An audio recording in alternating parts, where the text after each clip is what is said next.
Hello, Joey Francis here, Casual Gamer, and let's play Forza Motorsport 6. We are at the last race of our European tour, driving the track day specials, and we are in Prague.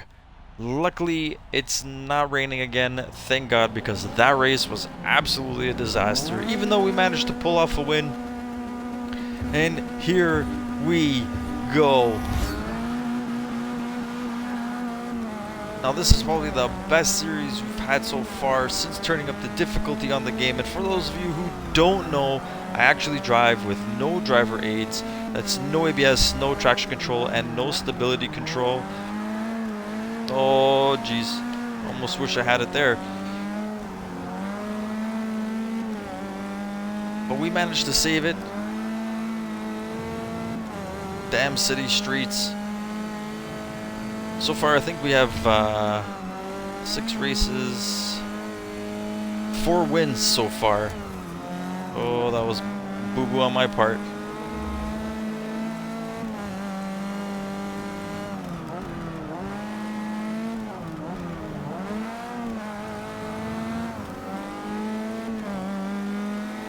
Luckily, Prague has got some seriously wide roads.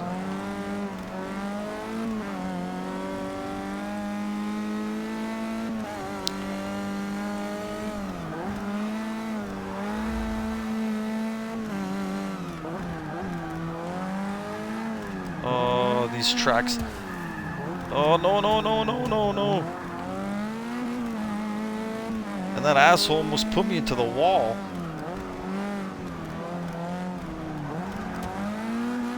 So, as you can see, the computer itself, it's not perfect.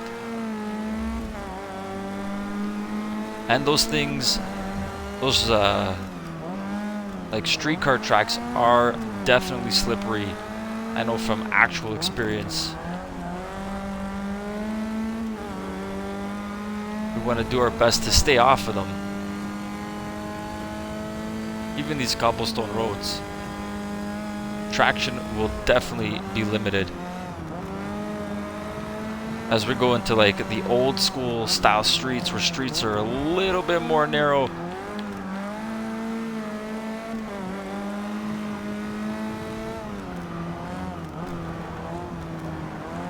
I don't know how first place is looking right now. He's not that far ahead of me, but we do only have 2 more laps to catch up.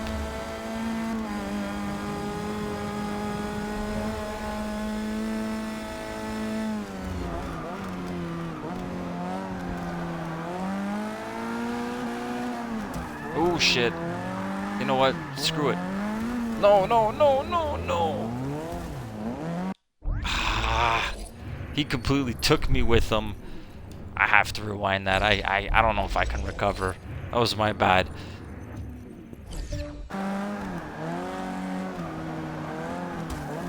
Actually, he was spinning out on his own. That wasn't even my fault. He was sliding right into me. After we review the tape, that's the verdict. But you know what? That's fine. I can play dirty too, buddy. So here we go. Second place, or third place was second place right in front of us, driving the same car. Oh well. A little bumping never hurt anybody. Bumping's racing.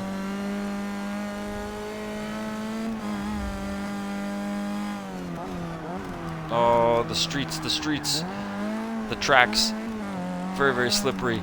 Try to cut it to the inside, or we're free of those tracks. And there's that Caterham 7 again.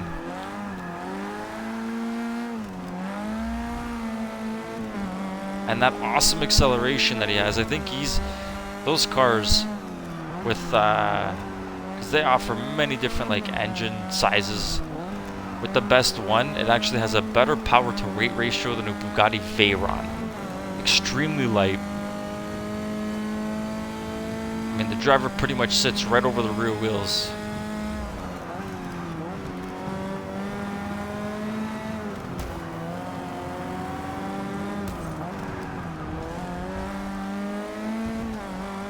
And there we go, bumping our way up to first place to make this literally the best series we've had so far.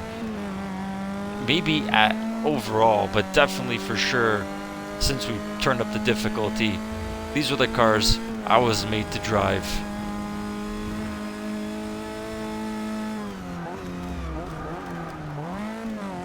I think I slowed way too much down there. Now I'm trying to get that speed back.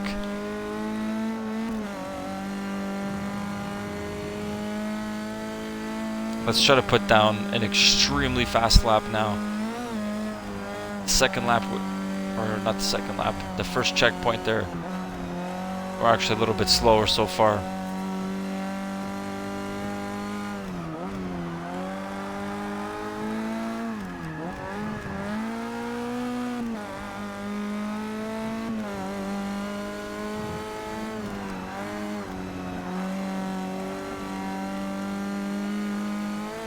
Oh, we're a little bit faster than our best lap. It's a lot nicer to drive when there's nobody in front of you.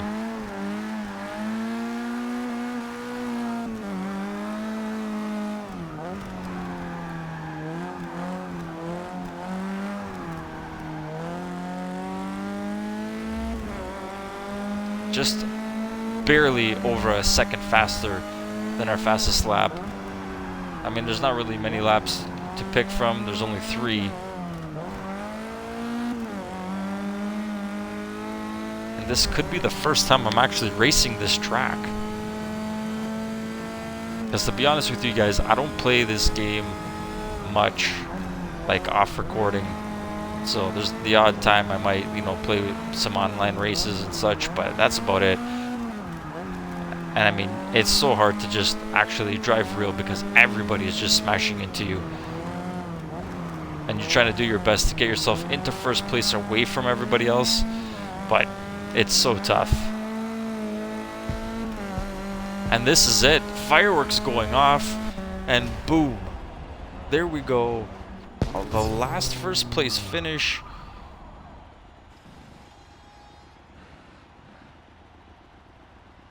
Lead for 100 miles. Look at that.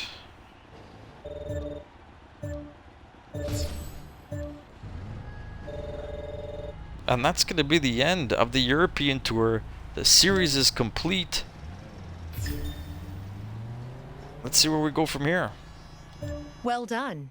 Now, let's see what you can do in Grand Touring, the fastest road cars in the world. We are headed to the Grand Touring fastest road cars in the world. And they gave us a Ferrari LaFerrari. How amazing is that? I don't know, I think I might still would want to use a McLaren F1. Although the Ferrari LaFerrari is probably faster, handles better. I don't know, let's see what we have to choose from for classes. These are the poster cars. The ones you had on your bedroom wall as a kid. Who knows? You might still have them on your wall. Because even if you're old enough to buy proper art in frames, it'll never look as good as the cars we have here. They're the ones we all dream of. The ones built in exotic places with top speeds and acceleration times that can literally take your breath away. Many of these cars are built with space-grade materials and push road car physics to the limits using race-derived technology. But even if you become immensely rich, you might still need to know the right people in the right places to be allowed to buy one. Others suit a more down-to-earth budget. But they all have a huge amount of power, and many will go way beyond 200 miles per hour. Some of the very first auto races drove through fields, forests, and hilly countryside. The circuits in this series began as dirt roads and trails, evolving into exciting tracks with state-of-the-art race engineering. So here we go. Ooh. Vintage touring. Birth of a supercar. Exotic GTs. Sport GTs, which we have some cars in our garage. I think we start vintage. Let's start where it really started from. For speed junkies born before base jumping and energy drinks were invented, motorsport was one of the only ways to get their fix. Many were combat veterans from World War II, the top guns of their era, who sought new ways to batter the enemy. And so they raced monstrously powerful lightweight contraptions with no seatbelts, which were probably more terrifying than the fighter planes they flew in the war. And there we go. So we're going to pick one of these classic cars to race. But you know when? We're going to be doing that in the next episode. Thank you guys so much for watching. If you're new to the channel, please subscribe. Give me a thumbs up or write down a little comment for me in the comment section down below. Or even just tell me how bad of a racer I really am. And as always, if your tires aren't squealing, you're just not going fast enough. See you next time.